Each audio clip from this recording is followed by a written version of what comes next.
Have you ever played with a magnet? Have you noticed how it can mysteriously stick to your refrigerator door or pick up a paperclip?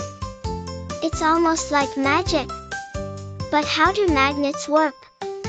Let's uncover the secret behind these fascinating objects.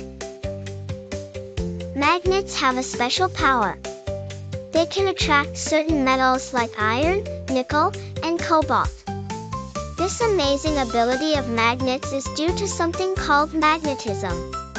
Imagine tiny invisible strings that connect the magnet to the metal. They pull the two together as if they were tied with a magical rope. To understand magnetism, we need to take a closer look inside the magnet. Imagine the insides of a magnet are filled with countless tiny arrows, all pointing in the same direction. These tiny arrows are called magnetic domains, and they're responsible for the magnet's strength. When all these arrows point the same way, they work together to make the magnet powerful enough to attract metals.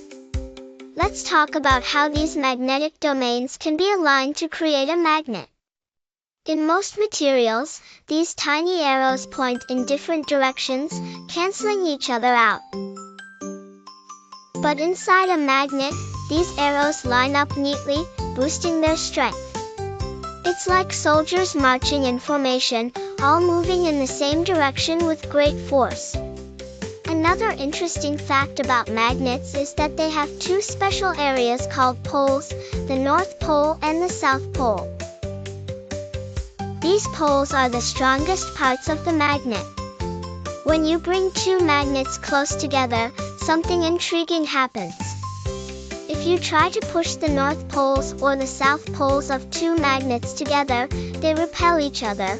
That means they push away. But if you bring a north pole and a south pole close, they attract like best friends rushing to hug each other. Now, let's discover why magnets attract metals but not other materials like rubber or wood. Metals like iron have special electrons, tiny particles that spin around atoms. In materials like iron, these spinning electrons can be influenced by the magnet. It's a bit like a dance. The electrons align with the magnet's magnetic domains, making the metal piece attracted to the magnet. Materials like wood or rubber do not have the right kind of electrons that can dance along, so they remain unaffected. Magnets are not just fun for sticking notes on the fridge or picking up paper clips. They have lots of important uses. Scientists and engineers use magnets in machines, in medical devices like MRI scanners, and even in computers and smartphones to store information. So, the next time you pick up a magnet, remember those invisible strings, the tiny arrows, and the electrons ready to dance. Magnets may seem like magic, but they're really displaying the wonderful power of magnetism at work.